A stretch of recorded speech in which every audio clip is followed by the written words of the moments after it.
सांगली जागतिक जल दिनानिमित्त सांगलीत कृष्णा नदीचे पूजन, शासनाला बुद्धी देण्याची केली विनंती, अलमट्टी धरणाची उंची वाढवू नये अशी केली मागणी। आज जागतिक जल दिनानिमित्त सांगलीतील कृष्णा नदीच्या काठावरील श्री स्वामी समर्थ घाट येथे कृष्णा महापूर नियंत्रण समितीच्या वतीने जलपूजन करण्यात आले। जून महिन्यापासून पावसाळा सुरू होणार आहे। पावसाळ्यात नदीकाठची गावे ही धास्तावलेली असतात। त्यातच अलमट्टी धरणाची उंची वाढवण्यावरून नदीकाठच्या गावांमध्ये चिंतेचं वातावरण आहे। अशातच अलमट्टी धरण उंचीवाढीवर अभ्यास करणाऱ्या रुरकी इन्स्टिट्यूटने धरणाची उंची वाढवू नये असा अहवाल दिला आहे।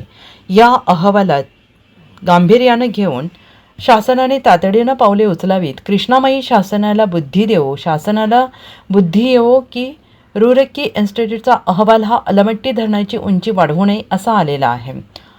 शासनाने हातपाय हलवून पूर येऊ नये यासाठी प्रयत्न करावेत आणि सांगलीकरांना दिलासा द्यावा अशी मागणी यावेळेस समितीच्या वतीनं करण्यात आली आहे। यावेळी कृष्णा नदीला नारळ अर्पण करण्यात आला। यावेळी कृष्णा महापूर नियंत्रण समितीचे अध्यक्ष डॉक्टर अभिषेक दिवान, सर्जेराव पाटील यांच्यासह पदाधिकारी उपस्थित होते। नमस्कार, मी डॉक्टर अभिषेक विजयकुमार दिवान, अध्यक्ष कृष्णा महापूर नियंत्रण कृती समिती।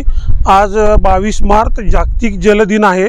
त्यानिमित्तानं महापुराशी सामना देणारे आम्ही सर्वजण सांगलीच्या कृष्णा नदीवर स्वामी समर्थ घाट येथे जागतिक जल दिनानिमित्त कृष्णामाईचं जलपूजन आम्ही आज केलेलं आहे। आणि या निमित्तानं आम्ही अशी प्रशासन आणि शासनाला देव चांगली बुद्धी देव आणि सांगलीला महापूर न येवो अशी विनंती करून कृष्णामाईला भाकणूक केलेली आहे। धन्यवाद। सर्जेराव पाटील, कृष्णा महापूर नियंत्रण समिती, सांगली। आज आम्ही जागतिक जलदिनानिमित्त 22 मार्च नदीला आज पूजन करण्यासाठी या ठिकाणी आलो आहोत।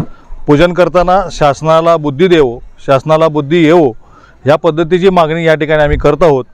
कारण आता रुरकीचा अहवालसुद्धा या ठिकाणी उंची वाढवता येत नाही असं अलमट्टीला निवेदन या ठिकाणी त्यांनी दिलेलं आहे, अहवाल त्या ठिकाणी आलेला आहे।